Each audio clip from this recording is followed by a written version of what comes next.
एक होतं जंगल, घनदाट जंगल.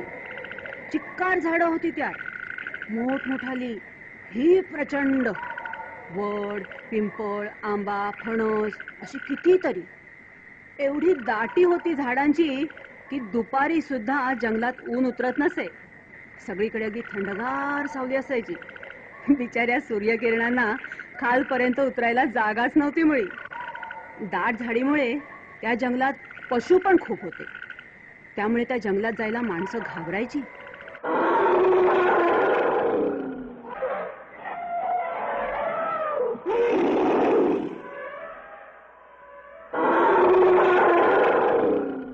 जंगलाच्या एका बाजूला होतं एक मोठं तळ आणि दुसऱ्या बाजूला होती थोडीशी वस्ती, म्हणजे माणसांची घरं होती. माणसं बिचारी अगदी घाबरून राहायची, जीव मुठीत धरून राहायची. न जाणू एखादा वाघ कोल्हा आला तर त्या वस्तीत एक म्हातारी राहायची. खूप धीट आणि हुशार होती म्हातारी.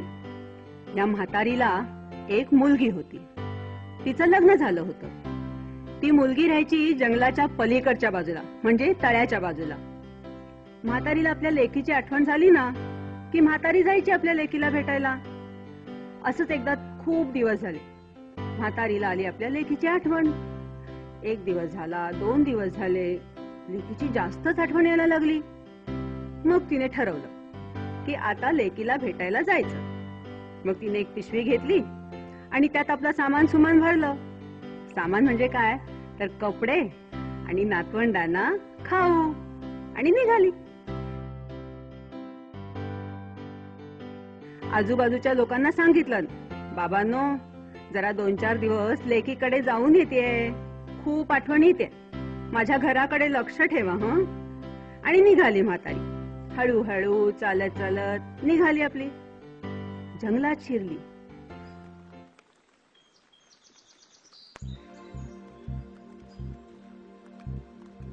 थोडस पुढे गेल्यानंतर समोरून आला एक वाघ. म्हातारीला बघून त्यानं एक डरकाळी फोडली. वाघाला पाहून म्हातारी अगदी घाबरून गेली बिचारी.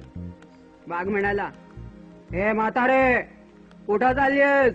थांब, मी तुला खाऊन टाकतो, केव्हाची भूक लागली मला. म्हातारी मनातनं घाबरली होती खरी, पण तिनं मुळीच तसं दाखवलं नाही वाघाला. ती म्हणाली, खाणं तर खा बापडा, मला काय, उद्या मरायचं ते आजच मरीन.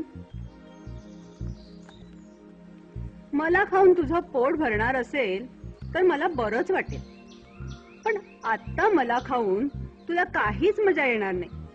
वाघ म्हणाला, का काहीतरी सांगून मला फसवतेस काय? तशी म्हातारी म्हणाली, अरे नाही रे बाबा, फसवत बिसवत नाहीये मी, पण मला आत्ता खाऊन तुला काय मिळणार, नुसती हाड. त्यापेक्षा असं कर, मी आत्ता निघाले माझ्या लेकीकडे, तिच्याकडे जाते, 4 दिवस राहते, तूप रोटी खाते, आराम करते, जाडजूड होते, आणि मग मला खा, म्हणजे तुला निदान समाधान तरी मिळेल. झालं.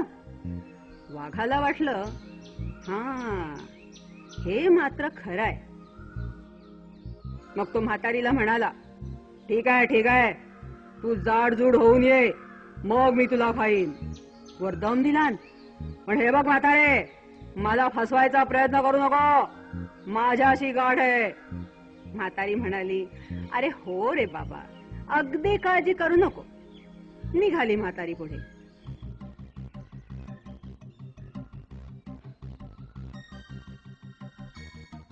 आणखीन थोडस चालून गेल्यावर तिला भेटला एक लांडगा.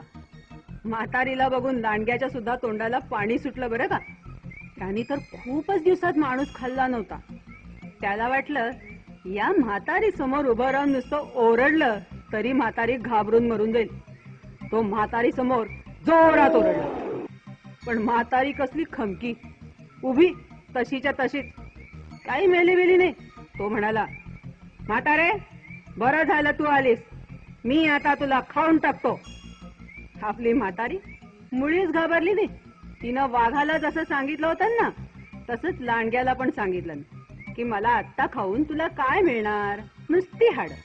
त्यापेक्षा मी आता लेकीकडे जाते, तूप रोटी खाते, चांगलं चुंगलं खाते, जाड जूड होते, मग मला खा, म्हणजे तुला समाधान मिळेल. लांडग्याला देखील पटलं. तो म्हणाला, ठीक आहे ठीक आहे, पण 4 दिवसांनी म्हणजे 4 दिवसांनी परत ये, तोपर्यंत वाट बघतो मी तुझी. झालं. लांडग्याला पण वाटेला लावून म्हातारी आपली निघाली पुढे, तुरु तुरु तुरु तुरु. जंगल संपलं आणि तळं पार करून म्हातारी आपल्या लेकीकडे पोहोचली.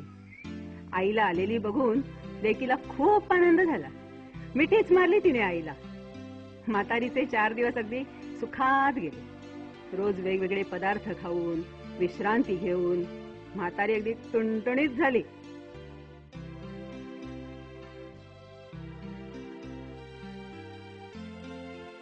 मग आपल्या लेकीला म्हणाली म्हातारी, मुली, आता मला जायला हवं. 4 दिवस राहिले, बरं वाटलं, आता जाते. जगले वाचले तर पुन्हा भेटू. लेक म्हणाली, आई, असं का ग बोलतेस? वाईट वाटलं तिला. मग म्हातारीने जंगलातली सगळी हकीकत आपल्या लेकीला सांगितली. लेक म्हणाली, हत्तीच्या, एवढंच ना, मी करते एक युक्ती. हुशार म्हातारीची हुशार लेक ती. तिने काय केलं, एक मोठा लाल भोपळा घेतला, तो पोखरला.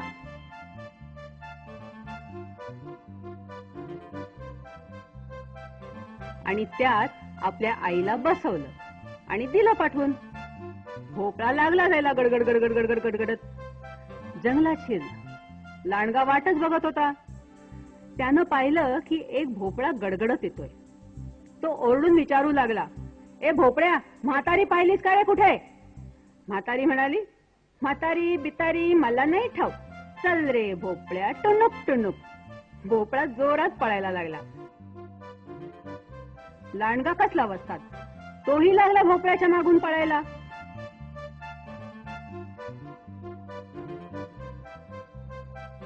तेवढ्यात समोरून आला वाघ.